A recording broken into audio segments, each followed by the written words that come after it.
Hi, and welcome to The Ordinary Brave. This is a part two series of an interview with Robert Bortins, the CEO of Classical Conversations.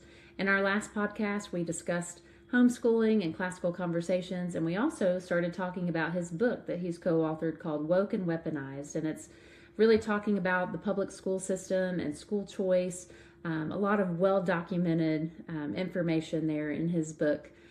So let's go together to part two. Well, I want to talk a little bit about school choice, and also just you were a strong advocate against, the vouchers that we just voted into our state in Tennessee, and I was constantly sharing your message and one of those voices also, and unfortunately, we lost that battle, but or at least that vote. We're not done, Yeah, but with school choice, I guess let's talk about that, and I'll circle back to the churches because there's something that is unique happening in our community that I want to make sure I share with those that might listen in case they are interested in homeschooling. I'll just say it really quick in case I forget it.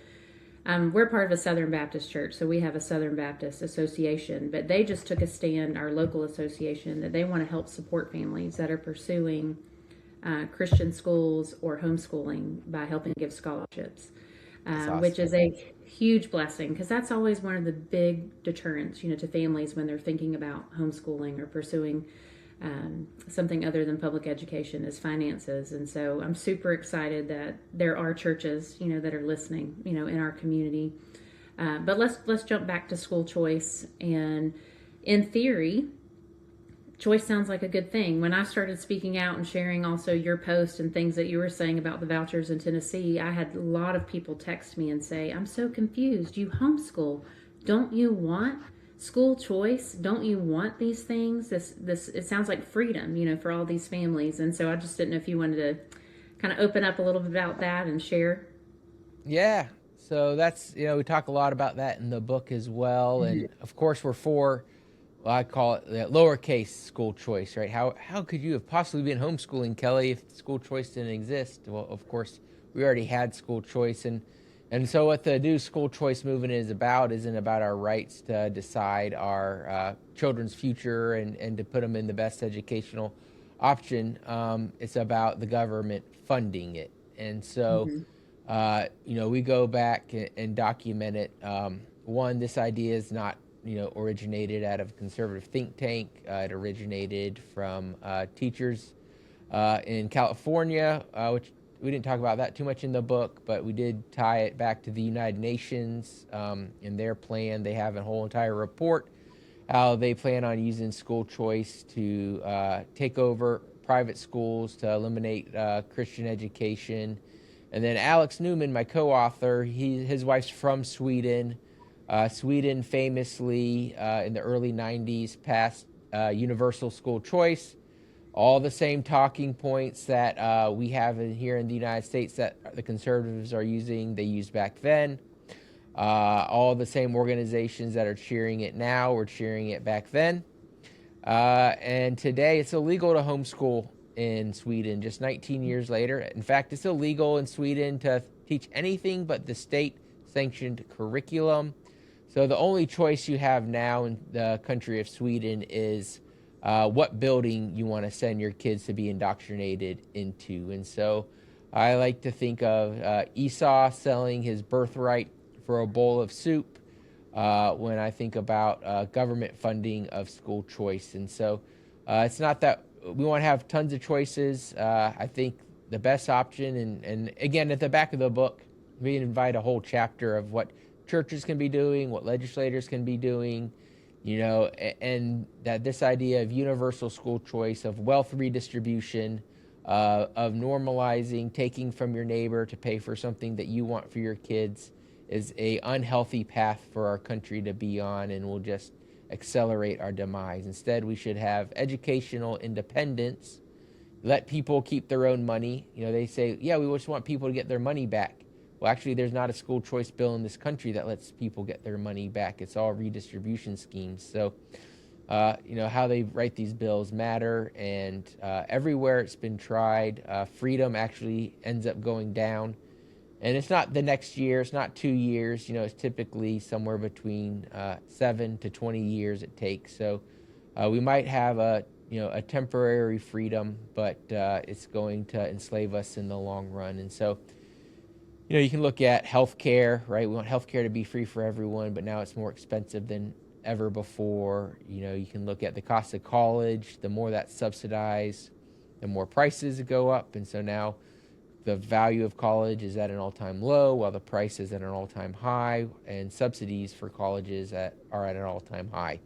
And so there's just so many places where this kind of school choice ideology has been implemented already in our culture, and in every single one of them, it has produced disastrous results. And so what ultimately is going to happen is the government is going to start controlling all these choices once everyone gets addicted to the quote-unquote free money. So, I just want people to be free.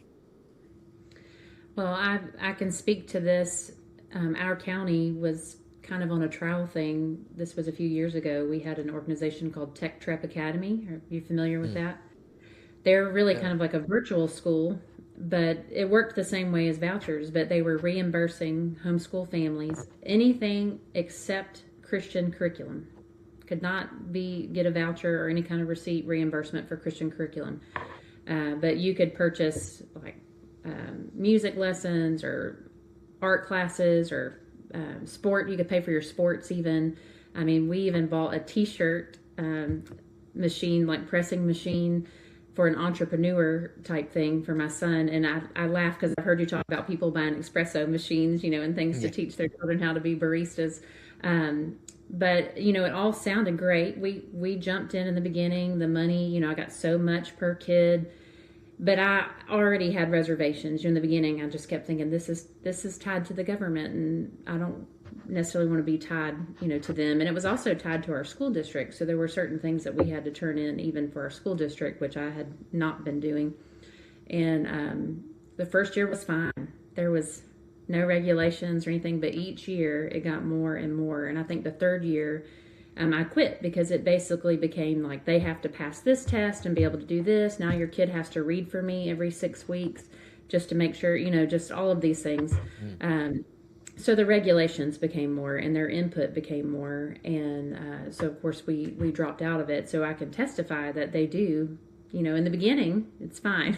But they do start making their way in there. And I am concerned. Well, I just remember being as a business owner when they passed Obamacare, the Affordable Health Care Act, right? And make sure everyone has health care. Well, what they did is they just delayed all the bad things. They're like, people don't like that. Well, we just won't enforce that. We just won't enforce that. We just won't enforce that until everyone was addicted. And, the healthcare companies got rich and they're like, all right, now we'll enforce these things, so that's the game plan of government since the dawn of time. So it's nothing new. And so we've got to make sure that we protect it because, that's what they want. They want control over it. And again, I want to be very clear too. It's your local, representative who voted for this or whatever probably has no idea what he actually voted for. He doesn't understand economics.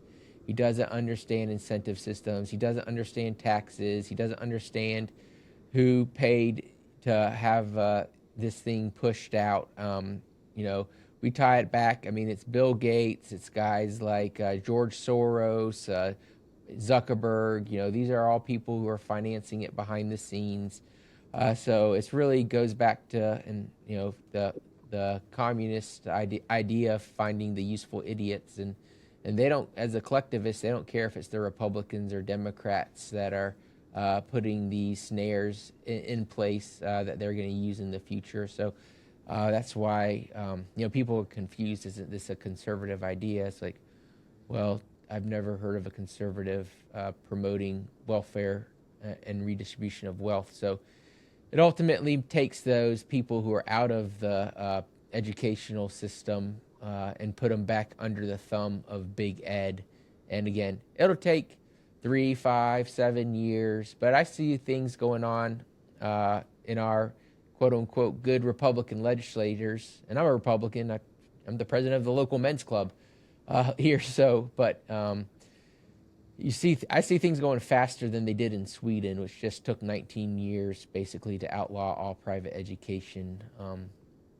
In Florida, for example, they are outlawing universities for, like, we have a dual enrollment program there, and so universities can't charge more than what the state will reimburse for dual enrollment. So there's price, price is already being determined by the state with that in the state of Florida. Texas has this Blue Bonnet program, which all these conservatives are cheering on.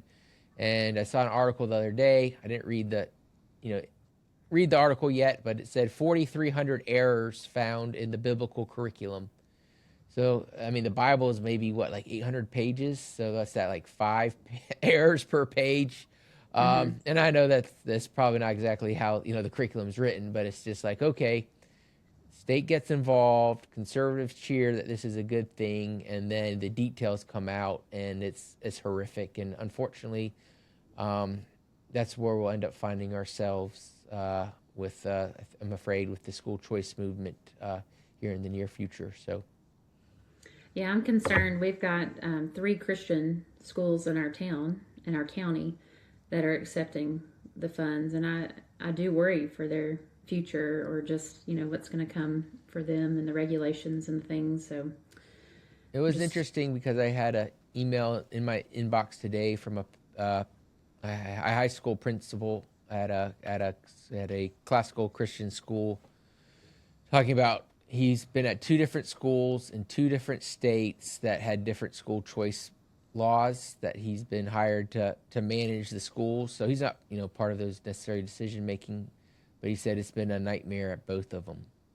So, and he said, I don't understand why people won't just like admit it. So that would be my thing. It would be just like, if they're selling this to people based on half truths, and they're selling you and doing marketing points that don't actually align with how the legislation is written, like, what do you call that? And if that's the basis of your law, that you got it passed based on half truths, is that something that is going to lead to a prospering society? And is that how we should be getting legislation across the line? And so there's just, I'm friends with a lot of these people, and I work with them on other things that we're aligned with. But, when you basically got the guy who owns TikTok spending $1 million to get his preferred person elected so that they'll vote for this school choice bill, and then he's also investing in companies that will then become, rich because they'll be able to siphon the school choice money off, then it really just becomes, honestly, it makes this Minnesota scandal seem tame once you kind of peek under the hood about who's really benefiting financially, because the children are just pass-throughs. It all ultimately goes down to some sort of corporate entity that will be the ones actually making the big bucks off of it. Yeah, well, you've certainly given us a lot to think about, and I'm excited to get my hands on It's your all book. documented. It's not some of it's my opinion, but it's my opinion based on what I've read, what's down there in conversations that I've been in. And so, yeah, it's like Iowa. When they passed their school choice bill, I was at a conference of people celebrating it, and the person who announced it, Iowa just passed their school choice bill. The only problem is Iowa's red tape is so thick that no one's going to be able to start a private school there. It's like, since when did the conservative movement not cut red tape first and see what the free market would do? Like, why did we subsidize, and why are we celebrating subsidizing a market like that? And so, it's always fun to have those conversations with people, because when you talk to them behind the scenes, they'll admit things that they will never say in public. I want to take a quick minute just for a sponsor break here on The Ordinary Brave. This is actually our first sponsor. So if you're a business out there in the community and you want to have a little commercial or advertisement here on The Ordinary Brave, we welcome that. Just reach out to me and I'll be glad to talk with you about that. Today's sponsor of this podcast is BeFit Women's Studio in Cookeville, Tennessee. They offer group fitness classes for women of all fitness levels and ages. Our transformative classes get you lasting results in as little as 30 minutes. BeFit Women's Studio offers bungee, rebounding, aerobic chair, and strength training, a variety of hot yogas, Zumba, HIIT, which is the high intensity interval training, and a Mommy and Me rebounding class for ages 5 and up. Come for the community, the laughter, and sweat, and leave with the results. Come find your fit at BeFit. They're located at 565 South Jefferson Avenue in Cookeville. That's 565 South Jefferson Avenue in Cookeville. And if you want to call them, their number is 931-709-9117. And their website is befitwomenstudio.com. And they'll be glad to get back with you and give you any information. Check out BeFit Women's Studio in Cookeville. Well, I want to jump to another topic that probably ties in with your book still. I can't remember if I told you in the email when I reached out to you about doing this podcast that I'm running for our local city council. And awesome. A lot of that is just the Lord's leading me to kind of just be a bold voice, in our local community. But I wear my faith just out for everybody. And I've got this podcast where I talk a lot about the Lord and just faith journeys. And people are already sort of attacking me just for my faith and running for the office. And so I want to talk a lot about how people use the phrase, the separation of church and state, and how that's weaponized. I was just going to see, let's just talk about that. Where did it come from? And really, what does it mean? Yeah, so that came from a letter that Thomas Jefferson wrote the Danbury Baptist Association in 1802. And so, of course, 1776, our Declaration of Independence was written. We're celebrating 250 years this year. Mm-hmm. Happy birthday, America. But yeah, those words, of course, are nowhere inside of our Constitution. And I'm not sure the exact number, somewhere between 7 and 9 or 6 and 9 of the original 13 colonies had official state religion. Some have even taxed their citizens to give it to the local church. Now, I'm 100% against that.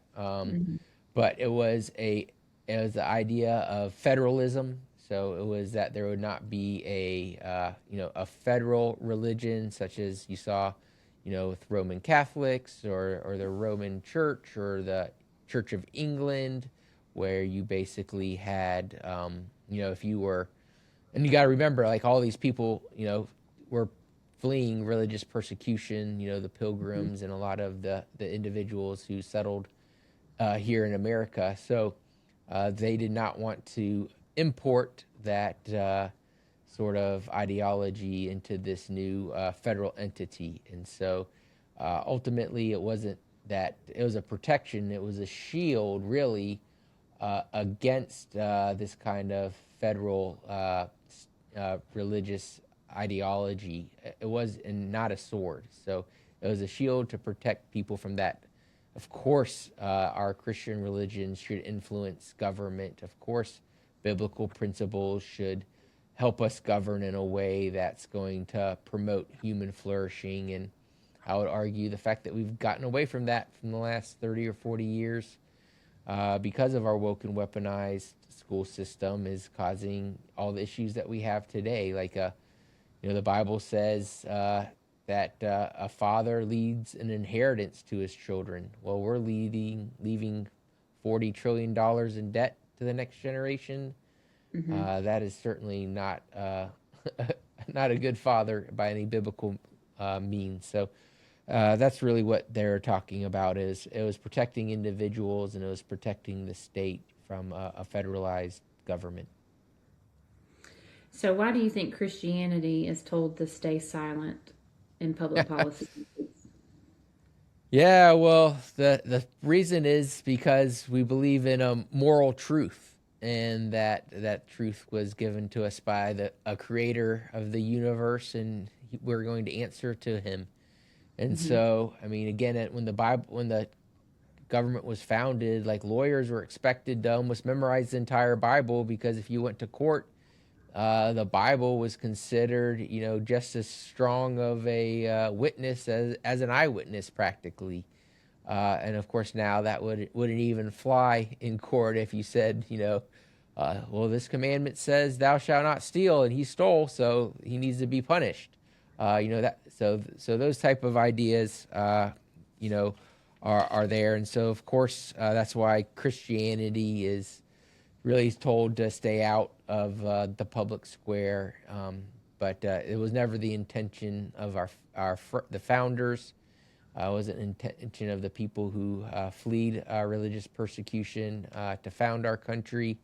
It was always the backbone of morality, and they said a republic if you can keep it, Benjamin Franklin. But really, the idea was that you need a moral a person who could govern themselves. And the problem is man is always wanting to govern other people. And so that's why, somewhere between probably 30 and 50% of every dollar most people make goes to some sort of government entity so that you can be ruled by them. And that was never the intent. And if we had a nation that was biblical, we'd probably be paying 9% of our income maybe to the federal government and another 9% to the state, and we would call it a day, and we would be able to be so much more generous to our neighbors, to starting businesses so that people could have the dignity of work. And so ultimately, that's bad news for anybody who wants to have power. Yes. Now, you mentioned about Benjamin Franklin. I read a book, and I think it's called The Pursuit of Happiness. It was actually written by a Jewish man that over COVID just started going back and reading all the ancient documents and about the founding fathers. First, he was studying about them, but realized they were reading Cicero and all the classical conversations things that we're reading and discussing. And he wrote this book about how our founding fathers were really pursuing morality and virtue. It's a really interesting book. I mean, he's not a Christian, but it's such a great perspective, and also just showing you how the classics and well documented things are important to have, to be able to read and to go back and see. But just kind of echoing what you're saying, it's it was never that they wanted to push Christianity out or morality out.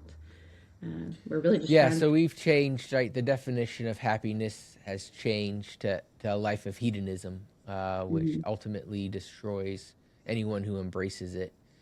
And so the pursuit of happiness was really kind of this idea of to be able to do the right thing. And so like true freedom is not being able to do what you want, it's being able to do what you ought. And so when they fought the Revolutionary War, it was because a king across the ocean wasn't allowing them to do what they felt they ought to do. And so that's been transformed into this kind of personalized hedonism, consumerism, materialism that we see today, that is destroying the soul and leaving people feeling empty. And so I don't want that for people. I want them to live a flourishing life, one where they do and can pursue happiness, but happiness that transcends a momentary experience and one that lasts a lifetime. Yes, yeah, the joy that comes from the Lord, that abundant life. Yes. Well, I want to respect your time and just thank you so much for just chatting with me today about your book. And we'll be sure to put the links and ways that people can order your book. And also, you have an awesome podcast, Refining Rhetoric, and we'll put that link on there as well, so that people could also follow you and listen to you about all sorts of topics. But we appreciate you being a public Christian voice and speaking for those, especially homeschool families and really parents too. A lot of this, I feel like, has a lot to do with parents' rights and parents being involved in their children's education and development. So we just thank you for what you're doing in the public square. Yeah, well, thanks, Kelly. Yeah, I sure enjoy having people on my Refining Rhetoric podcast. So once a week podcast. Occasionally we do a few extra special episodes, but we try to talk to different thought leaders to try to understand what's really going on, so that we can align our worldview with God's as best possible this side of heaven. Well, thank you again for being here, and I feel honored that you take the time. Well, thanks. God bless, and God bless your audience. Thank you. Well, thank you so much for listening to the Ordinary Brave podcast today with Robert Bortins, CEO of Classical Conversations. And I just thank him so much for his time. And, this podcast is called The Ordinary Brave, but as I continue to say, none of these people are ordinary. God is using them in mighty ways just to be a voice of truth. They just all have incredible journeys and stories. And so I hope you enjoyed our time today with Robert Bortins. And if you like this podcast, we ask that you please like and share it with others, and join our channel if you're on YouTube, or join my Facebook page there so that you can see more of our podcasts when they come out. Have a great day.